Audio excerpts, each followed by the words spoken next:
bienvenue dans la séquence des Market Movers. 3 valeurs passées au crible et un homme qui a un regard acéré pour les passer au crible, c'est Antoine Fraisse-Soulier, Financial Market Analyst chez eToro.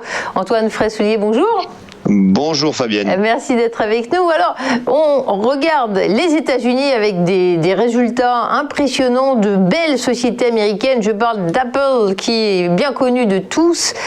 On dirait qu'il n'y a pas de crise pour Apple. Il a doublé son bénéfice net en 1 an et puis ils vendent des iPhones, des iPads, des Macs comme des petits pains, n'est-ce pas? Oui, effectivement, c'est exactement ça. C'est-à-dire que la firme à la pomme a dépassé les anticipations des analystes dans toutes les catégories, avec des ventes d'iPhone supérieures de 6,5 milliards de dollars aux attentes, et surtout des ventes de Mac de près d'un tiers plus élevées qu'attendues, et notamment les ventes en Chine ont presque doublé.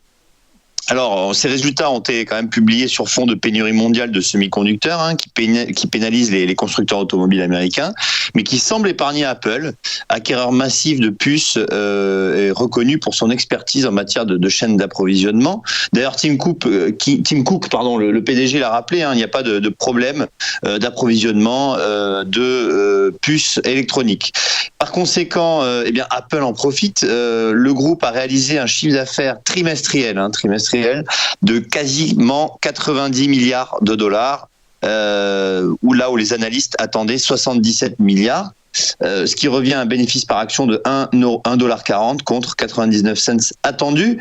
Et cerise sur le gâteau, Apple a relevé son dividende de 7% et aussi a annoncé un programme de rachat d'actions de 90 milliards de dollars. Et on sait très bien que les investisseurs sont friands, bien évidemment, de rachat d'actions, et ce qui est supérieur à l'annonce d'Alphabet qui avait fait un plan de 50 milliards. Donc, toutes ces bonnes nouvelles vont probablement être intégrées dans les cours à l'ouverture de New York, à 15h30 cet après-midi, parce que ces résultats ont été annoncés après clôture, et on attend une ouverture minimum en hausse de 3%, sachant que lorsqu'on regarde graphiquement, Apple est en consolidation latérale depuis maintenant 9 mois, depuis le mois d'août 2020. On voit qu'Apple grosso modo évolue entre $115 et $145. Par conséquent, ces résultats pourraient propulser le titre à la hausse et dépasser ses anciens plus hauts qui se situent à $145.